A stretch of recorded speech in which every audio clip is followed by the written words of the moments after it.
Hey everybody, welcome to the Donald Trump marker, kind of psychedelic marker drawing. So this is a small, I think it's a 4x6 or maybe it's a 3x5 piece. If you thought you were going to see Doc Brown, I totally empathize because sometimes it looks like Doc Brown when I look at it.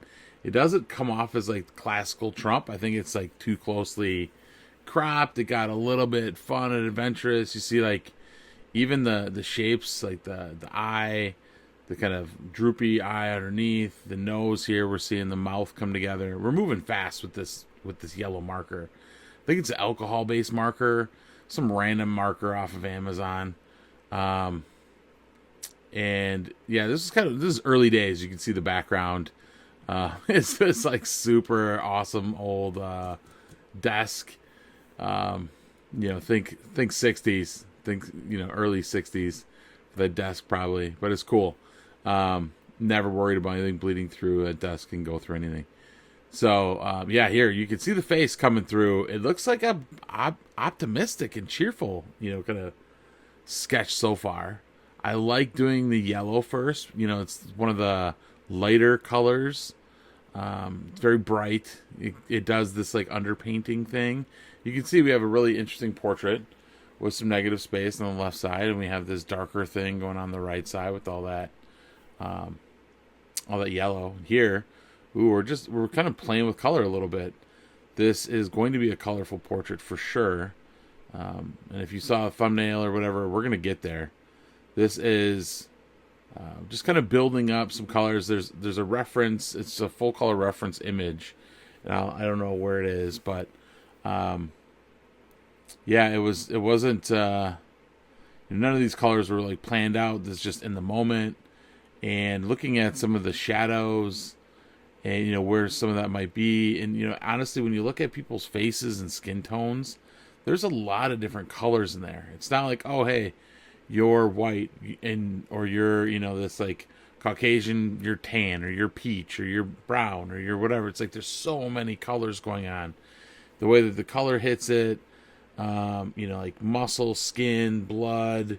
There's all kinds of different like reflections from the environment. Like our skin is really cool, and it produces a lot of different colors. So I think like there's highlights, there's shadows. It's not always just a darker version of tan or brown. Sometimes there's purples in it, and there's peaches, and there's reds, and there's green sometimes. So, and that's part of the artistic thing too, is you can just have fun with it. So here we're really we're going from yellow to pink to purple, and I mean, traditional sense. If you told me that, I'm thinking Easter right away, but this is not an Easter drawing. It really gets into some psychedelic stuff. I would say that there's probably going to be some unconscious layering that turns like the yellow maybe turn gray a little bit from that purple. Yellow and purple come together, and they're going to mix together. These are slightly different markers, so you're going to get different outcomes anyway. But yeah, yellow and purple, I can already tell like they're complementary colors, and when they mix together, they can create like neutrals like brown and gray. Depends on exactly the pigments inside and how they react, but yeah, wouldn't doubt that slight purple turns gray, and it's kind of hard to see. It's not super zoomed in, but this is an older video. It should be pretty decent resolution, and yeah, and sometimes these move a little slow, especially when we get to the smaller size tips on the markers. And that's good because we want some detail. I really like detail in the drawings. It's cool when it's painterly and it's kind of big movements, and there's these kind of big marks.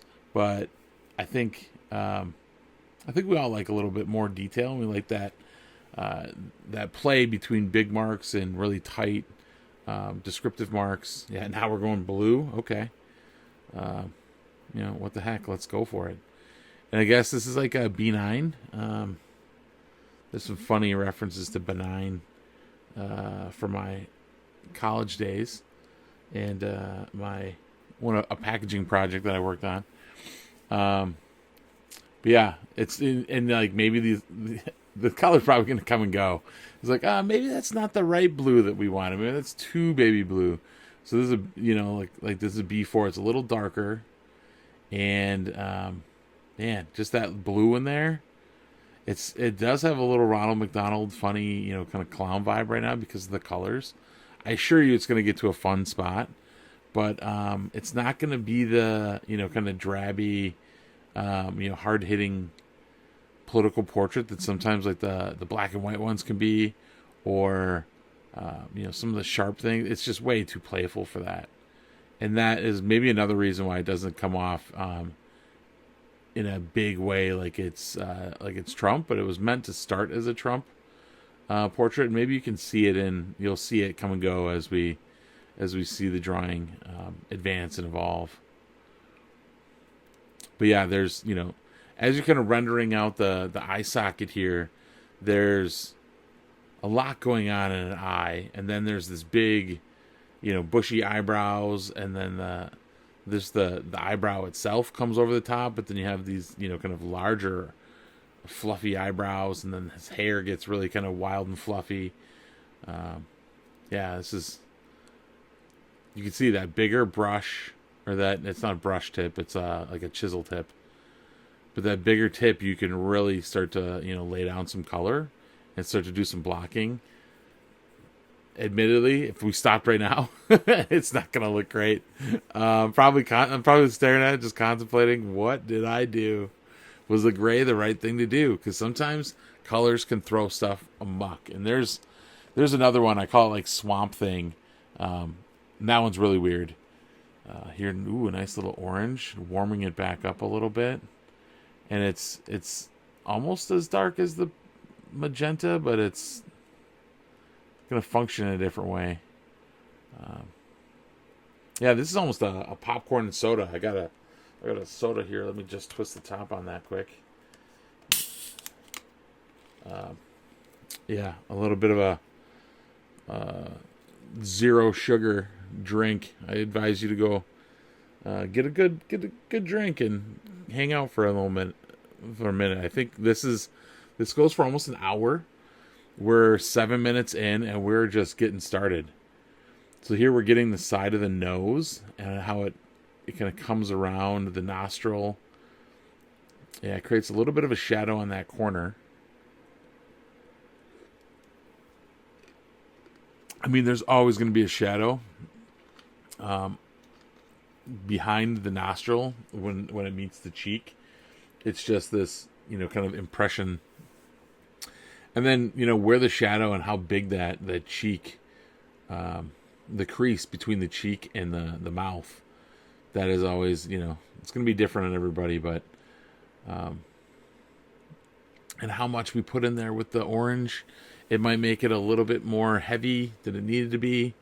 But I think the layering, you're going to see, I'm not great with color. Color's not my initial go-to. I have other people in my life, other artists who are just phenomenal with color. And it's just like this intuitive thing for them. For me, it's a little less so. So I'm just playing, having a good time. I've had other people say, like, hey, man, I don't know how you do it with color. It's like, hey, man, this is just wandering alone in the woods, and hopefully we wind up at an okay place. You could start and just say, hey, I'm just going to do warm colors. You can pick some complementary colors that, and limit a palette, and you'll probably end up in a good place. This is started, and it goes into really, kind of odd, full psychedelic color palettes. So stick with us. Yeah, we must be really focused on some of the shadows and the creases, that naturally lead up from somebody's brows. And you can tell, like, if they're wrinkling their forehead a bit, or they're kind of raising their eyebrows and really using that gets a little bit more pronounced, and that skin becomes a little bit more creased over time. So, if you're squinting a lot, you're going to get those what do they call it? Crow's feet, the creases off the edge of your eyes. And if you're, kind of crunching your forehead a lot, it may be, I don't know if it's a sign of, like, of his disgust or something. Like there's this movement that you would do that really kind of sets in some of the creases. And some people have a lot of creases on their forehead. Some people have them around their mouth. Trump definitely has creases, off of his eyes that go up his nose, across his brow, and those are some deep creases there. So, I don't know. I'm sure there's some people online that can do some other analysis. Wow, this is a dark purple. We're just going hardcore on purple. Probably setting like the edge of the face. Man, that is a statement. Just putting it down. And maybe that's oh wow. Okay. So that's like the edge of his skin, and maybe it's just really needed to kind of set the edge so that we can start to talk about some of the hair. And that's, then in with a light purple and start to throw in some of those little shadows. That small but mighty, 2 lines with that dark purple, and it just dominates. You gotta be careful. There's no coming back from that purple now. That is what it is. This light purple, you can always override some of that stuff. But I guess the strategy here is start light. Just like with anything, start with some of the lighter colors because you can always come over the top of them with darker colors. If you start dark, you're just, you're kind of, it's doing what it's going to do then, and you can't really do much else. So start small, start light, and then you can keep working on top of it. The only downside about markers is with a lot of different markers, different colors, they're going to mix differently. And if you have different marker types, some of them might be water-based, some might be alcohol-based. So this is kind of just a playful drawing. You can see, we came in dark again. And I think this is just kind of helping shape that line a little bit more, getting the correct thickness. Because I think when you use the chisel tip, if you twist it or you do something different, you may get slightly different shapes of that line. I think this is just helping come in and smooth that line shape out so it's not doing much. It also kind of takes away some of the character of that line too, which may be good or bad. It really shapes that bottom jawline pretty hard. Ooh, now we're back here with a magenta flare tip pen, establishing the other nostril. Yep. So it looked like the nostril on the left side was really short. You couldn't see too much of it. And now we're getting a much bigger hint of the nostril on the other side. And sometimes, there's just, I think I said this in another video, but when you're dealing with these flare tip pens and other markers, as soon as you touch that to the page, it is that page of paper just acts like a sponge and absorbs all that ink. So you can't get a lot of variation in even line thickness. You're kind of set with the thickness of that pen, and it just transports ink straight into the paper. So there's probably smaller lines to help insinuate that there's some color shift, but it's really not. It's just the stippling that creates the sense of a color variation, but there really isn't any. It's solid color at that point. Okay, so we have some of the dark spots of the lip and the nostril, and we clearly have that huge purple line. But you can see it's not, if we're thinking about black, and I'm probably thinking building up the color here, like how do we build it up to black and understand where the shadows are, and then slowly, kind of curb the use of some of these things as we get into darker and more shadowy areas. And sometimes we can lessen it if we just make the whole area kind of blanket it with color. And I probably will do that yet. I think this is a very colorful drawing at the end. It's one of my favorites. Unfortunately, it doesn't look a lot like the subject. So I'm a huge Back to the Future fan, so it looks a little bit like Doc, which makes me love it as well, maybe even more. Yeah, I do like some of the little dots and the stippling and some of the cross hatching and the line work. You're going to see that a lot in the drawings that I do. And sometimes we'll create, shapes, or we'll create little circles. Yeah, there's a lot of different little playful things like that I'll do that I feel like, one, help ease the tension a little bit, make it less perfect, and then it kind of gives you permission to continue to go and make more marks. But if we're trying to be perfect and then we're off, it really throws off the drawing, and then why continue? So sometimes you'll have to throw in some interesting marks. Here we're finally getting some more detail in the other eye that we were missing. Yeah, we bounce back and forth quite a bit as the drawing goes. So as soon as you think, we're working through it, it'd be, in a different part of the drawing, continuing to work. Yep, getting a little bit of the shadows in the upper lids. All right, what are we going for next? I feel like, a little bit more yellow. This is a different yellow than the yellow that's on there. The yellow that's on the current most of the yellow, or all the yellow previously, was from that really big chisel base marker. So now this is coming in, and this is kind of putting a second coat on that marker. I think it's a slightly fuller yellow, a little bit closer to an orange. So this definitely creates, it kind of deepens that yellow, makes it a little bit more rich.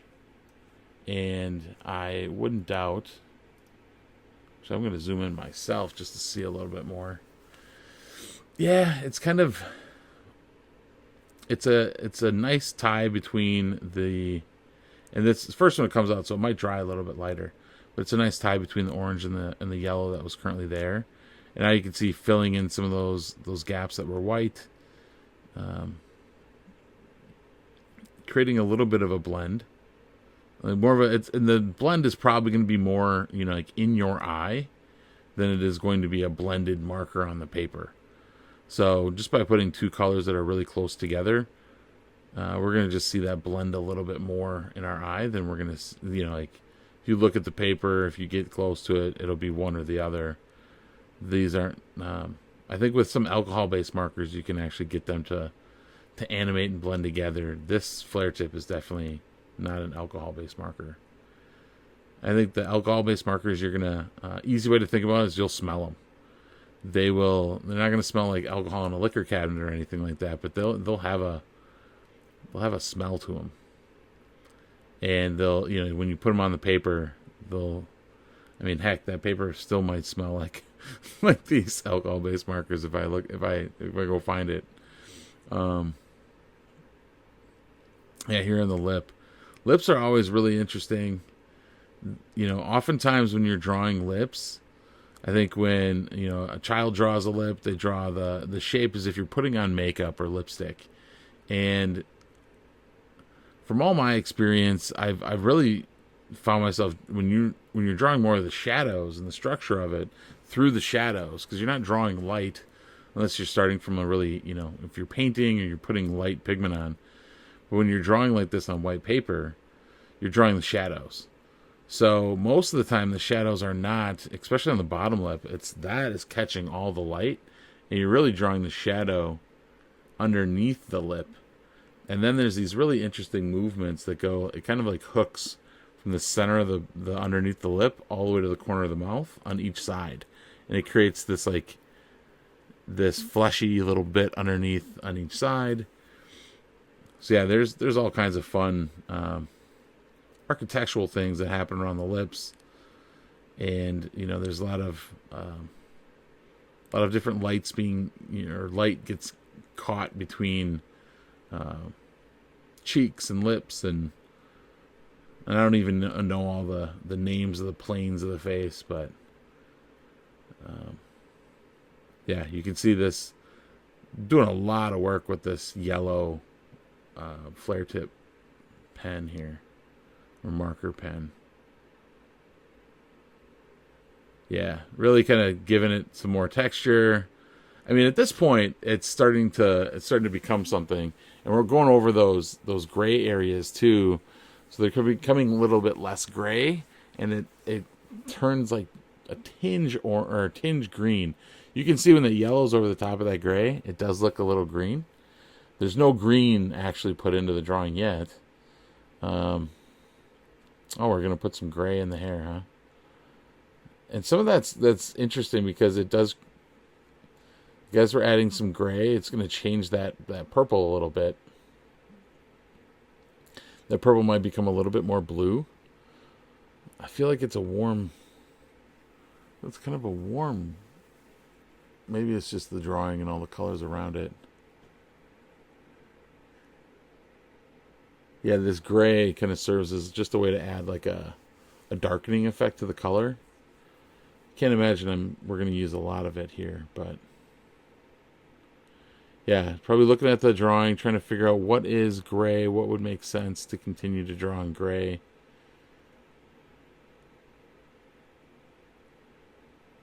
And, how to approach adding color to the forehead.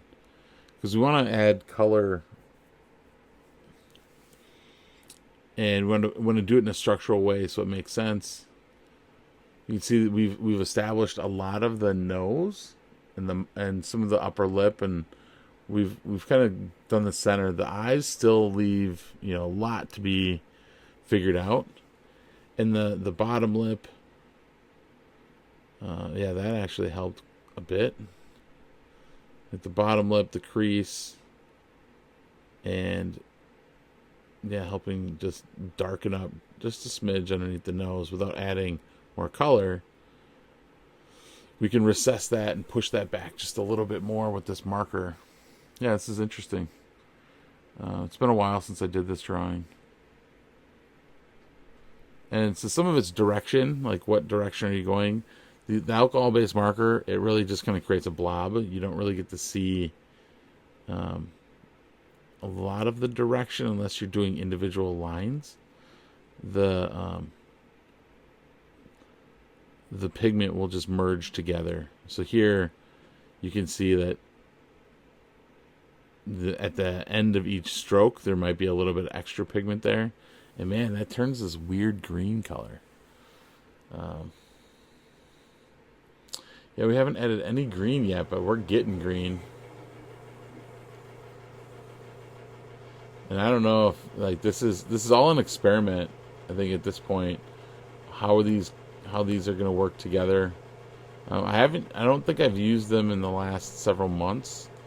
These markers. And watching this back, I might know why. But let's see where we take it next. Ooh, we brought the magenta back out.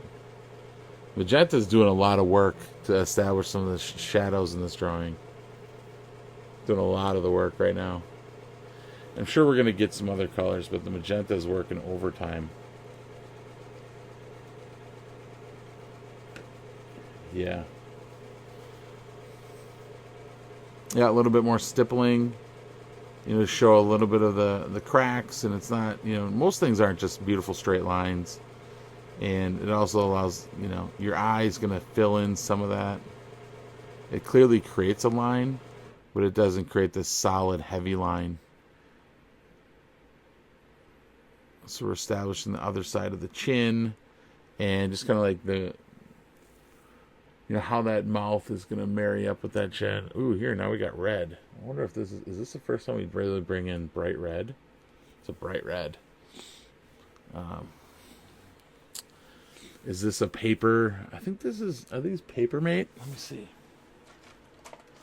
Got them right next to me. These are Paper Mate flare tip. Are they ultra wide? They're mediums.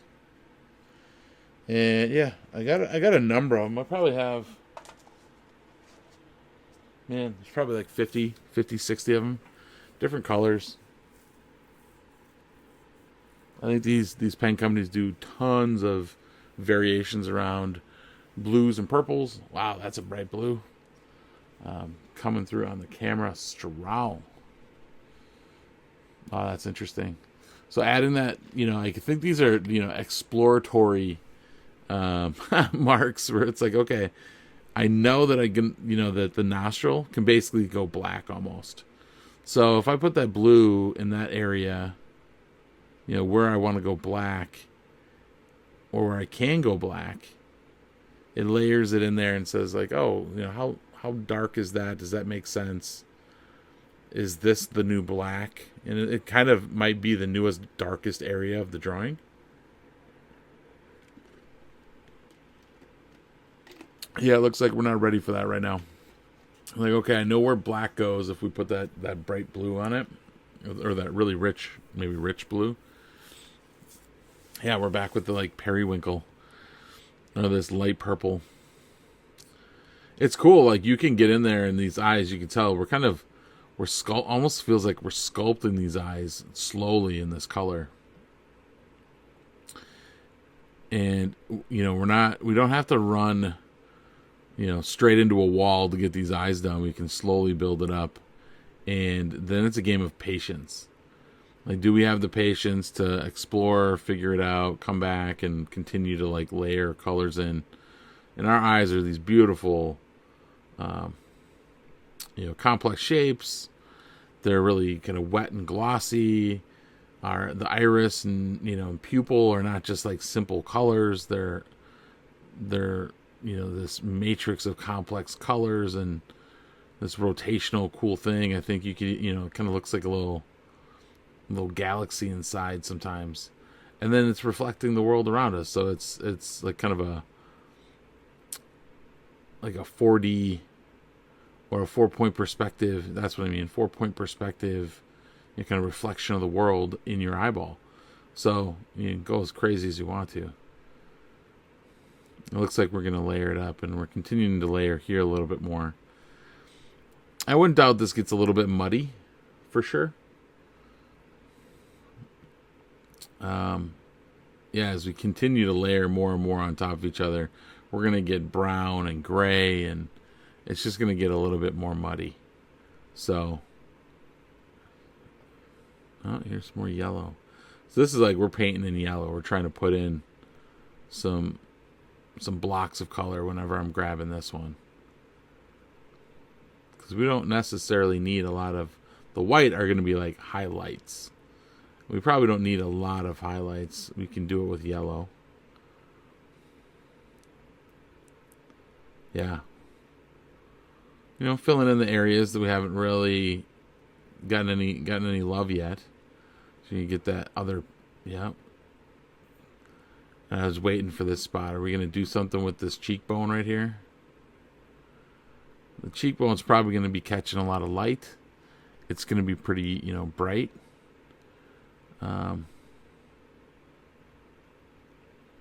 Still using it to lay some of that out. And we definitely have to do something with that forehead. So you can tell we're slowly branching off. We're creating some architectural linkages between different areas of the face. And now we flip to the chisel. So we're putting in some color now. We do have those kind of bushy eyebrows. But yeah, it's now just, wow. Color blocking in huge areas. That this is never going to be white. So let's just color block it in to be yellow. Also finding that, some of the directional stuff isn't going to render. That alcohol is going to blend all that stuff together, and you're going to see just a big old blob. Ooh, here we go. We're doing some crazy pinks now. We're going to get back into bright here. So I don't know if this is just like throwing down a really cool border. It might be throwing down an edge. We go down. Okay. So we kind of smash into that big blue. So we have wild pink hair outline, and then we have and it's makes sense. It's a little lighter than the outline of the face, the flesh. So we have pink and purple doing different things. Ooh, and we're back up on some stippling and some line work. There's definitely going to be some some heavier eyelids, a lot of wrinkles, some puffy bags under the eyes. Just a lot of fun things to draw that create all this architectural detail inside of the face. So, keep it going. Yeah, this might be some of the edge of the bushy eyebrows. We'll see. I do think it makes sense to start establishing this cheekbone a little bit. Probably not a lot of this. I don't think you're going to find a lot of maroon here because, we still need to have the highlights of the cheekbone, but maybe there is an opportunity to throw in some shadow. And clearly there's a shadow on that side of the face. You can see it on the nose. You can see it, on some of the bags of the eyes. Like the light is really coming from the left side, like top left, and it's casting some shadows. So we do have to get some little shadows on the side. Ooh, now we're back. Seems like there's quite a connection between the nostril and the cheek, and where the nostril and the nose kind of connect up to the eye. Feels very bulbous right there. So, yep, we're gonna see it. Lay it in with that orange.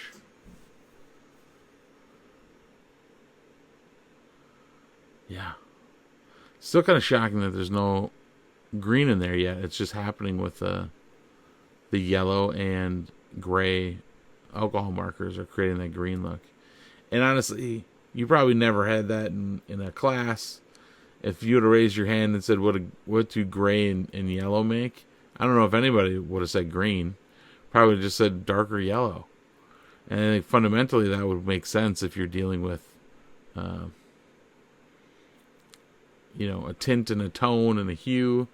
But man, these are markers, and there's, that gray might be a blue-based gray, or have some blue notes in it, and so then it just took everything to Greenland.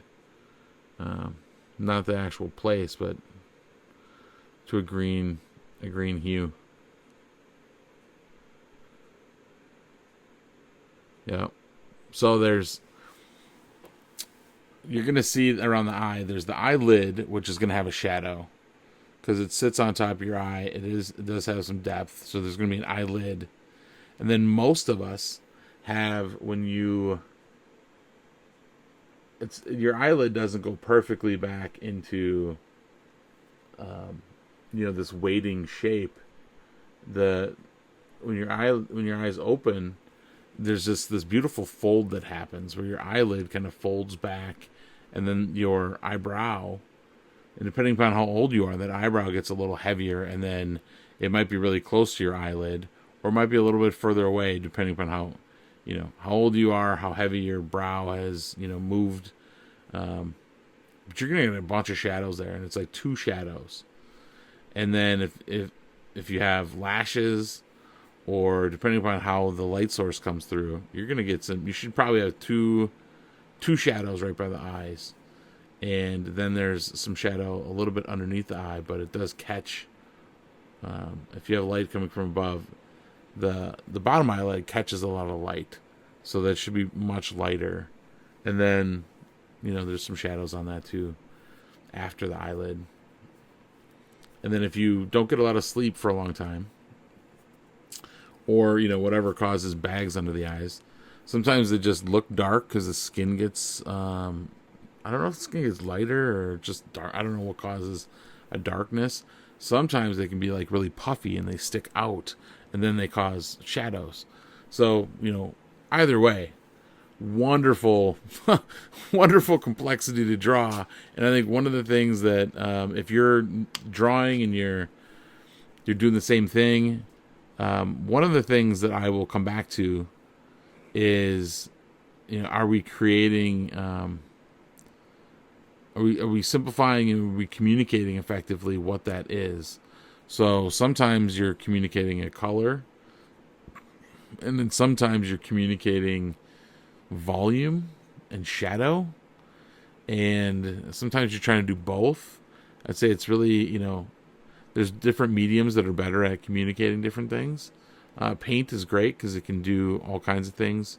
And you even have direction in paint and the shininess of it and how it bounces light. This marker isn't going to bounce any light. This isn't a shiny thing. This is going to... you're going to have to make sure you leave or add the shadows and the darkness. There's no three-dimensional nature to like marker drawings. And I guess the reason I say that is I watched a guy paint a portrait with just black on a black paint on a black canvas, and just by doing the direction of the paint stroke, he could create a highlighter, keep it a matte shadow, because the ridges would reflect light in the room a certain way. So like paint has this wonderful, even micro three-dimensional thing to it. Ooh, there you go. So the eye now is looking a little bit more complex. Sometimes that big alcohol marker does fuzzy it up a bit. So yeah, we're going to want to get back in there and add some more details. Remember, we can't add a white marker here. I think I do have white ink that I may go in at the end and just add a little spots of white ink. And that's just to maybe get some of those highlights in the eyes back. But, yeah, especially in small spots, it's hard to keep a white, little spot of white. Because these markers do bleed a little bit, and that's where you'll get fuzzy edges and things kind of blending into each other, especially if a spot that we're drawing on is still kind of wet. You get a little bit of a water color effect where that wet ink will hit a semi-wet area and it'll get pulled into there. I don't know if it's right, but there's like, my brain says this capillary action or something I probably saw in a video. But like the wet color will be drawn into the other one and create a fuzzy line sometimes. So, that happens with markers. I don't think you're looking for precision if you're doing markers. I think you're looking for a lot of fun color and for some spontaneity of things to happen. You can tell, on the yellow, this pink actually comes out orange. So, yeah, it has this orange look, which is maybe not what I wanted, but it's interesting. And then it's like, ooh, it just creates a slightly darker orange. Maybe I'll just keep using it as this like medium orange. And you can see I haven't used it in the white areas yet. So I'll just throw a little bit more medium orange in there. So sometimes you find out, like how these markers react. And that works. I'll use it for that color. And then you can see here. Let's see what happens. Yeah, it's like, ooh, maybe we need to stay away from that white just a smidgen. Because we don't want that to, we don't want that. We didn't actually want the bright pink. Here you can see we're throwing a little bright pink in. Yeah, it's fun how it changes colors like that. His mouth has got this cool rainbow thing going with a dark purple, light purple, the bright blues. There's a little bit of green in the corner of in the left side of his mouth. It kind of does this cool green. Once again, we never added green to this, which is cool. Maybe I'll throw green in at the end. I don't remember all the pieces here. Okay, so we're getting that more established. Yeah, it's getting really, there's a lot of marks, a lot of painterly kind of drawing marks down in that corner of the chin. So we'll see if we can smooth some of that out. We are over halfway. We're about 40 minutes coming up. And I think we got about 20 minutes left. So we're in the back third of the drawing, and we've come a long way. We've started with this insanely bright yellow. We added some more. We've really modeled a lot off of the oranges. Pink is orange. Yellow is orange. We even have an actual orange in there. So, now you can see a little bit of the pink come through. And it makes sense. We have this huge pink movement of hair on that side. And yet we don't have a lot of we don't have a lot of other references to it, especially nothing that even remotely close to that big. So we have a little bit of a darker kind of purple. I'm not saying that. Maybe it's a darker pink. So that magenta. So we've got a few things that are tying back to those big movements on the side. But yeah, like I said, it was psychedelic. It really has this wonderful psychedelic look to it. And this was, I don't know if I would say in any way that it was planned to be like this. It was just, we knew that to play with markers like this, we were going to get an interesting outcome. And it's not done yet. We've still got some time, but I'm really liking the direction of this. And I'm also kind of at this point, probably sitting there looking like, dang, this missed the mark. This is definitely not a Trump representation. I don't know if anybody would look at this and say Trump. So yeah, we may have missed the mark on that whole bit. So what do we do now? We just got to continue to go and maybe you see the Trump in it. I do think the color and maybe the lip. Hopefully we can establish a little bit more of the lip. And we're definitely gonna have to go hit those eyebrows and some other features that are there. So we got 18 minutes left to get our drawing in gear. Ooh, here we brought out the big guns. So remember these alcohol-based markers. Ooh, yeah. It's like, oh, that kind of got muddy. They bleed a lot and they get fuzzy. So let's switch it up from the big alcohol, kind of heavier marker to this blue marker. And now, I think something we established a long time ago was that nose with a little bit of blue in it. It's probably the darker blue, but now you can see we're getting a similar effect with this blue. So it's like, wow, we can really get to a dark purple, black area just by layering it on. Yeah. I would say one of the downfalls, and I've tried to work on it a little bit, but one of the downfalls is the camera. When I put my hand in there, sometimes the camera focuses on the hand, and it's not focused on the drawing. Drawing gets really fuzzy. So, apologize for that. We'll try to figure that out in the future. Because it's nice to see the actual marker hit the paper and be in really good focus. What we're doing, we're adding some wrinkles in. I don't feel like super wrinkly. Be a lot of wrinkles originating from the same spot, but yeah, this light yellow, it plays better with the regular, establishing yellow as, kind of the best friend or the sibling of that. So it evolves it, but it's not overwhelming and doing something totally new. Ooh, are we going back with gray? Yeah, that gray. It does something with those yellows. So got to be a little bit careful. If this is just establishing a few shadows and some of the lines of the wrinkles, it'll probably be okay. Man, you can see, it gets to this like weird green. But now we've got some more architectural things set up. We can, slowly build there a little bit more. We'll see what happens.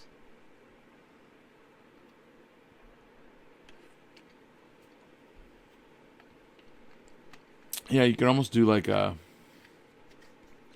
don't know. Sometimes I'm watching these back, and I don't know if you guys, please in the comments, I'd love to hear what you guys think.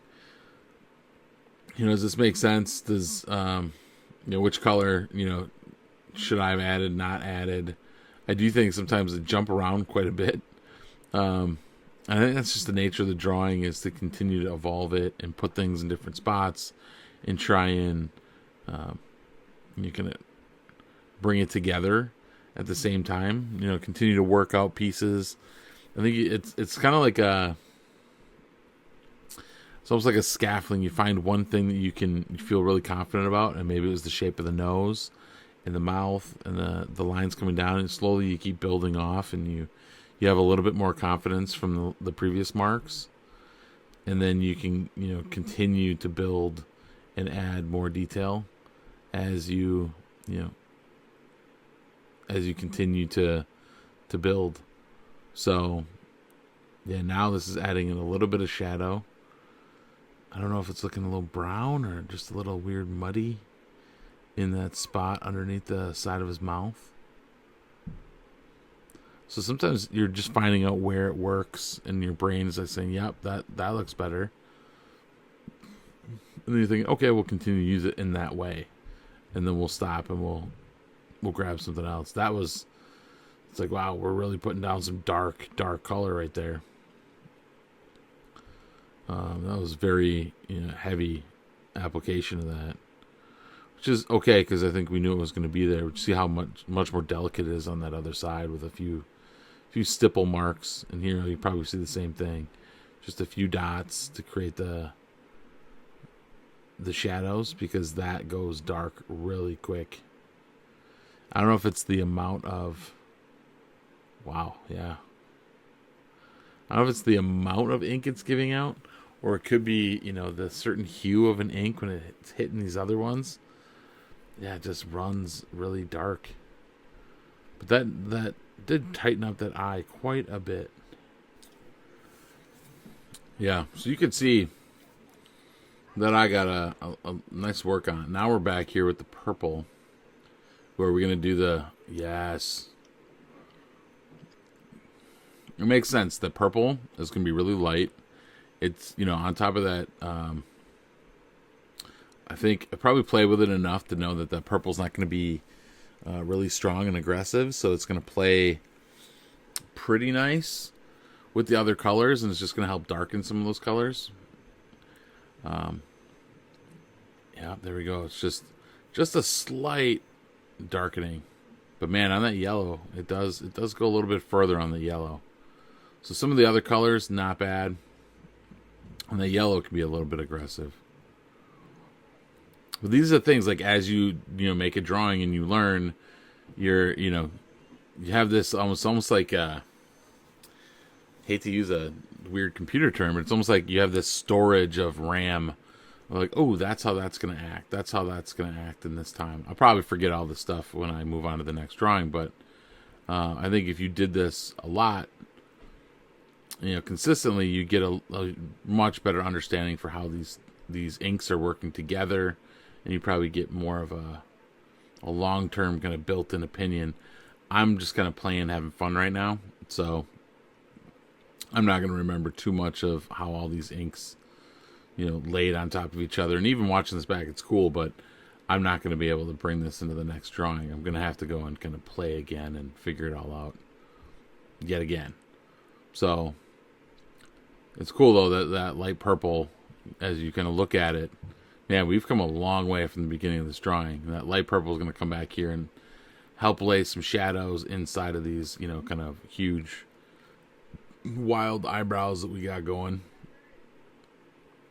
And there are some highlights in there. I don't know if we're going to get rid of some of those.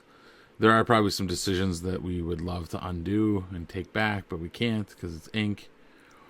So you just got to keep moving on and, add more interesting things. Here, yeah, there's a few lines there that may not have been exactly what we wanted, but we got them now. So we just got to keep moving. Yeah, on this weird green patch, you can tell it's just kind of darkening it up a little bit. It's not going too crazy. So as we continue to do this, yeah, this purple, it's kind of acting a little bit like a gray. So, and if we leave some space between the lines, it's really going to function like a gray. A little bit of cross hatching. It's just going to add a bit more tone. Is it tone, tint? Yeah, it's been so long since I've used these words to critique stuff. Gotta get back in my game. But yeah, there's this cool piece, this piece of flesh right behind. You can probably look at it in the mirror next time on your own face, like right behind your nostril. It kind of bulges in an interesting way to your eye. It does, it's coming down, it's bulging out. Sometimes it's moving in. It's a very interesting piece. Ooh, we're going really dark. Remember, this blue just went dark really quick. So this is like, hey, we need to add some shadows. And you're probably going to see a lot of stippling. Not go too, I wouldn't imagine I'm going to go too hard on that. It's really vibrant. It's going to become almost the black. So unless we want black, I wonder how, okay, yeah. Ooh. You can see the hesitation, like, where do we go from here? How much do we put down? Where do we really want that shadow? Because that blue is going to get it there. All right, so we've got, sadly, we've got about 9 minutes left. So this thing has come a long way in 50 minutes, but it's still not at the finish line yet. So we got to make some decisions on the edge. We may have to do a little bit more with the eyebrow on the left side. Man, we've got some things to do. We got to get it done quick. And using this purple, we got to start establishing some of those, some of the architecture of the side of the face. I don't know if we're going to put an ear in here. I don't really know, because it just doesn't look done. It doesn't look complete enough to call it done on that side. And the more we play with that, the more kind of muddy. You can see it kind of gets brown. It doesn't look like we're making decisions. Maybe this looks a little safe. If I can be a little harsh on myself, it feels a little safe. So I'd love there we go. How do we put some, and this is like a teal. Ooh, there we go. You can see that teal turns into like a green. Let's see the cap of that. Will we get to see the cap? It looked teal. It didn't look green. It didn't look like the green that's coming out. Oh, there's the ear. Yeah. Go gadget and get that ear done. Yeah, we're working on that ear. And we got the top of the forehead, kind of the side of the plane of the face, all put together there. That was a huge. We needed that. We needed that in a bad way. And now we're back with the crazy dark blue for the shadows. It's amazing what a few, what a few marks from a heavy duty marker can do. Really establish so much in just that little brief period of time. And now you have this blue just kind of coming in delicately, establishing some of the shadows. And it's probably around, the hairline and connecting it back to the side of the plane of the face. Behind the crazy eyebrows, or the furry brows. And then here, these might be, I don't know, it's hard to tell because it's just Wild West over here. But we know we have a bunch of the ear set up, and the side of the face, even just like the end of that cheek where that bottom of the ear is, it's just ghosted in there, but it looks really nice. And I have a sense of what that is now.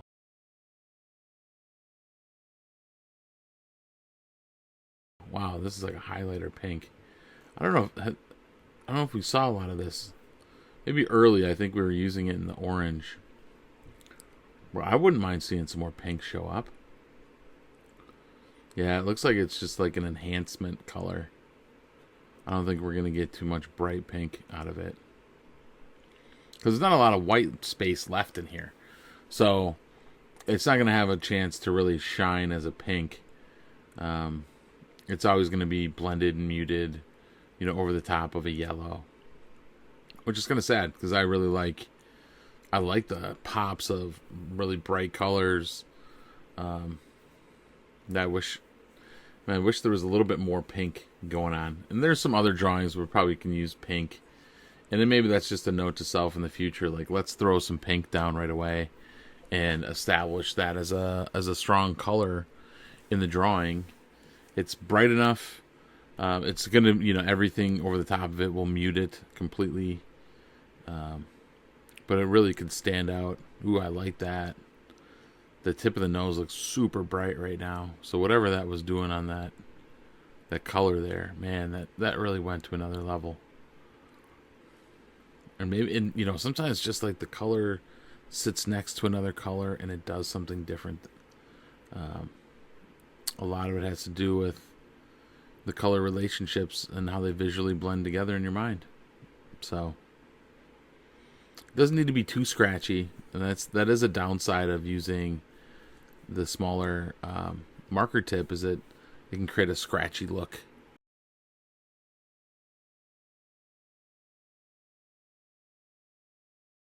Ooh, I was almost about to put it away. Almost about to cap it. I could see us adding some more. Ooh. I put some on that upper brow. Yeah, get it a little bit more in there. Yes. I was waiting for that little white spot on the brow to be filled in a little bit. Yeah, use it. Just don't be afraid. Ooh, that looks cool. There is a little bit of wicked, with the orange, or with the pink, and green. And honestly, not a color combo that most people would ever think that would work. But if you go hard enough on that combo and you decorate every darn kid's toy with it, you'll find a color combo that works. Ooh, look underneath. You can see that it did bleed through in some areas of the... Yep, there it is, bleeding through. Thumbs up, happy with it. Some weird book of drawings. You can see that's another Trump drawing, and there's some other colored ones. This one is just in another spot. Yeah, we'll cover that other one up. Don't look. Just cover it up. Yeah, I'm pretty proud of myself, I guess. There's a little out of focus here, but I think as we start to slap stuff around, it lived in that book for a little bit, and now we're getting to the point where we need to mount it and put it in put it in its little frame cage for the rest of its days. So yeah, it's kind of a perfect size marriage between these this backer board and this what is it, like this mat. So now we got to put it in there. We'll do a little archival tape job. It crops down really tight. You can't see, maybe some of the extras on the edge. The ear kind of fades away a little bit. But we get a little establishing cheek structure. Yeah, you're like, let's find the composition here. Once we find the composition, then we're like, okay, now we need to, hold that down, establish it so we can tape it down and get the final tape job. Ooh, wow, that's interesting. So that you could tell those alcohol markers really put down the pigment. Yeah, and it creates this really weird blobby thing on the back. So it's like, don't look at me now. I look a little odd. But yes, you can see there it's fully saturated in the paper, bleeding through everything. And these are super hard. It's like, how do you get this darn double-sided this tape? The tape is this really beautiful linen tape. It's archival. It's wonderful. It's a pain to get off sometimes, especially because I bite my nails, and dang, it's just not as easy as you'd think it would be. So we have just this simple, kind of tape hinge. It's archival. It could come off. Not a big deal. But now we can put our backer card on there. Beautiful. This is a fun drawing. I think it's just fun. I don't think, someone would have to buy this as a political portrait to say, hey, I needed something of Trump or anybody in particular. It's just a psychedelic, cool drawing. And this is probably one of my favorite drawings with marker. There's a few other ones that really come through, and those are very much representative of the person's face. This one just looks cool. It's just fun. And I think sometimes when I'm drawing, I'm trying to get back to a place like this. So enjoy. Thanks for sticking around, and I'd love to hear what your thoughts are in the comments. And yeah, stick around for another one. Like and subscribe and do all that fun stuff, and I'm going to put more out. So enjoy. Thanks.